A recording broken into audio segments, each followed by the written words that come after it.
Hello दोस्तों, मेरा नाम है चेतन और आप सभी का स्वागत है हमारे चैनल में। और आज हम द अबंडेंट प्रिंस के एपिसोड 81 को नरेट करेंगे। तो चलिए जल्दी से नरेशन को शुरू करके इसकी पूरी कहानी जानते हैं। और अगर तुमने अभी तक हमें सब्सक्राइब नहीं किया है तो सब्सक्राइब करके बेल आइकन कॉल पे सेट कर देना।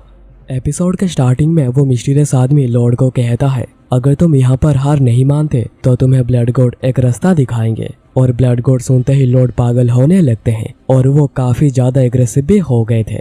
तभी सीन कट होता है पास्ट में, जहाँ पर हमें लॉर्ड यूजोंग की मदर क्यूंग हायून को दिखाया जाता है, जो कि क्यूंग बोंगेंग दी सोर्ड क्लैन मास्टर की एडॉप्टेड डॉटर थी। उन्हें इसलिए एडॉप्ट किया गया था ताकि वो लॉर्ड की रखल बनकर रह पाए, क्योंकि बोंगेंग की जो असली डॉटर थी वो बच्चे पैदा नहीं कर सकती थी। पर किसी वजह से हायून के बेटे यूजोंग की जन्म के बाद बोंगेंग की बेटी योवन ने भी एक बच्चा जन्म दिया। और लॉर्ड दोनों के ही बेटों को इक्वल समझते थे और वो दोनों को ही राजगद्दी के लिए इक्वल चांस देना चाह रहे थे। यूजोंग और यूजिंग लगभग दोनों सेम टाइम पर ही पैदा हुए थे और दोनों ही सोर्ड क्लान के स्ट्रेंथ को रिप्रेजेंट करते थे। पर योउन और लॉर्ड की बाकी वाइफ्स यूजोंग की मदर हायून को उनके एडॉप्टिव स्टेटस को लेकर काफी चिढ़ाती थी और उन्हें इतना ज्यादा परेशान किया गया कि उन्होंने सुसाइड कर ली। पर उन्होंने जब सुसाइड करी थी तब यूजोंग क्रॉल भी नहीं कर पाता था। और फिर जैसे जैसे यूजोंग बड़ा होने लगा, यूजोंग को यून ने बताया कि उसके जिंदगी का बस एक ही पर्पस है, यूजिंग को राजगद्दी हासिल करने में मदद करना। और यूजोंग भी इसी को ही फॉलो करने लगे। पर यूजोंग और यूजिंग के बीच में रिश्ता कुछ और ही था। यूजिंग यूजोंग को अपना बड़ा भाई मानता था, क्योंकि यूजोंग का जन्म उससे कुछ समय पहले हुआ था और वो यूजोंग को बड़े भाई का सम्मान ही देता था। यूजिंग कहा करता था कि उसके मदर यूजोंग के साथ जैसे बिहेव करती है उसको लेकर वो काफी ज्यादा शर्मिंदा है। पर वो प्रॉमिस करता है कि एक बार वो लॉर्ड बन गया तो ऐसा कुछ और कभी नहीं होगा। यूजोंग को खुशी थी कि यूजिंग उसे बड़ा भाई मानता है और उसे अपना सम्मान देता है।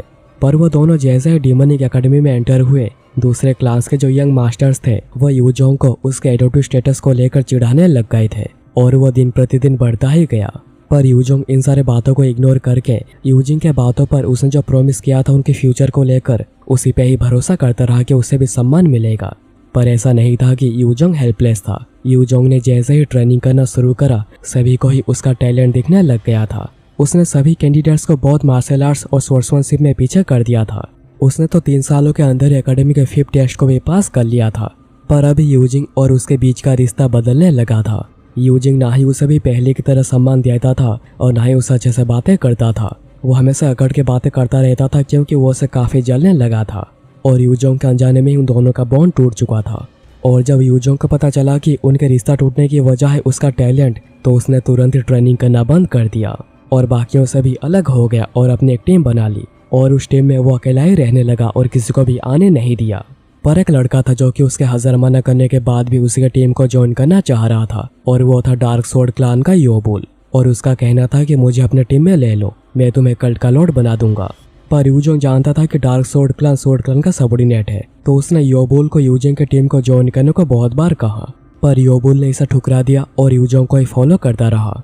और फिर एकेडमी के आखिरी साल यानी 4थे साल में योबुल ने यूजोंग को कहा, जैसे ही बाकी के कैंडिडेट्स एकेडमी से ग्रेजुएट होकर निकलेंगे तुम्हें उन्हें तुरंत ही मार देना है। यूजोंग समझ नहीं पाता कि आखिर उसे योबुल ये सब क्यों कह रहा है। तो योबुल बताता है कि बाकी के कैंडिडेट्स मिलकर उसके खिलाफ एक प्लान बना रहे हैं कि वो सभी उसे मिलकर मार देंगे और इस प्लान में उसका भाई यूजिंग भी शामिल है। पर यह बात सुनते ही यूजोंग योबुल के ऊपर बरस पड़ता है कि आखिर उसने उसके भाई के बारे में ऐसा सब कहने की हिम्मत कैसे करी। तो योबुल बताता है कि उसे पता है कि सभी कहां पर मीटिंग करने वाले हैं, तो यूजोंग खुद जाकर वहां पर चेक कर सकता है। और फिर ठीक रात को जब सभी कैंडिडेट्स पहुंच जाते हैं मीटिंग के लिए, यूजोंग भी वहां पर पहुंच चुका था सारी बातें छुपकर सुनने। और सभी बातें कर रहे थे कि वो सभी ग्रेजुएट होने के 10 दिन बाद यूजोंग के ऊपर हमला करके उसे मार देंगे, क्योंकि उसके टैलेंट उनके सामने परेशानी खड़ी कर सकती है। और सभी को डाउट हो रहा था कहीं यूजिंग इस प्लान से मुकर ना आ जाए, क्योंकि यूजिंग का भाई है। तो यूजिंग वो बात कह देता है जो कि उसे कभी कहनी नहीं चाहिए थी। यूजिंग कहता है कि यूजोंग उसका भाई नहीं है, बस एक प्रोस्टिट्यूट का बेटा है और वो उसके ऊपर कोई दया नहीं करेगा। और ये बात सुनकर यूजोंग को बहुत ही बड़ा झटका लगता है, क्योंकि उसने कभी अपने सपने में भी नहीं सोचा था कि यूजिंग उसके बारे में ऐसा कुछ सोचता है, क्योंकि वो तो पहले कहता था कि वो दोनों भाई है और हमेशा ही एक साथ रहेंगे। पर ये बातें सुनकर जैसे उसके पैरों तले जमीन खिसक चुकी थी। योबुल फिर यूजोंग को कहता है कि इसलिए उसने उसे बाकियों को मारने को कहा था ताकि वो खुद सर्वाइव कर पाए। पर यूजोंग एक सवाल पूछता है, आखिर योबुल उसके लिए ये सब क्यों कर रहा है, जबकि उसका डार्क सोर्ड क्लान का सबऑर्डिनेट है। तो योबुल रिवील करता है कि यूजोंग के मदर उसके आंट थी और उनका असली नाम पहले यो हायून था, पर उसके बाद उन्हें क्योंग बोंगेंग की एडॉप्टिव डॉटर बनने के लिए फोर्स किया गया। पर तब उनकी शादी किसी और से होनी थी, पर क्योंग बोंगेंग के लालच की वजह से हायून को अपना सब कुछ छोड़कर सोर्ड क्लान का एडॉप्टिव डॉटर बनना पड़ा और लॉर्ड से जाकर शादी करनी पड़ी। और ये बातें सुनने के बाद यूजोंग बहुत ही ज्यादा गुस्सा हो चुका था, क्योंकि उसे अभी तक पता था कि सोर्ड क्लान ने उसे बहुत कुछ दिया है, पर अब उसे पता चला है कि वो और उसकी मदर सोर्ड क्लान के लिए बस कुछ खिलौने थे। इसलिए योबुल उसे सभी को ही मार देने को कहता है, जिससे वो सरवाइव कर पाएगा। और बस इतना ही नहीं, वो अपने मदर का भी बदला ले पाएगा। पर यूजोंग के सामने अभी एक प्रॉब्लम है, आखिर वो अकेले उन सभी को ही कैसे हराएगा। तो योबुल कहता है कि उसे एक रास्ता पता है जिससे कि वो उन सभी को ही ओवरपावर कर पाएगा। और फिर अगले सीन में हम देखते हैं कि उन सभी के ग्रेजुएट होने के बाद यूजोंग उन सभी के ऊपर ही हमला कर देता है और उन्हें बड़े इजीली मारने लगता है। और ये देखकर यूजिंग बहुत ज्यादा डर गया था और उसे छोड़ देने को कह रहा था, क्योंकि वो उसका भाई है। और हम तभी देखते हैं कि यूजोंग ने सभी को हराया है डीमोनिक ब्लड रिवर्सल टेक्निक का इस्तेमाल करके।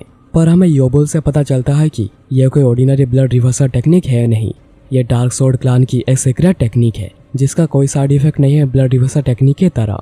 और इस टेक्निक को कहा जाता है ब्लड गॉड रिवर्सल टेक्निक। और ये एपिसोड यहाँ पर ही खत्म हो जाती है और अभी इसका नेक्स्ट एपिसोड एक हफ्ते बाद आएगा। तो दोस्तों, इस वीडियो के लिए बस इतना ही। अगर तुम्हें ये एपिसोड और मेरे नरेशन पसंद आई हो तो वीडियो को लाइक करना मत भूलना, और हो सके तो चैनल को सब्सक्राइब करके तुम हमें सपोर्ट भी कर सकते हो। तो चलो मिलते हैं एक और एक्साइटिंग वीडियो में।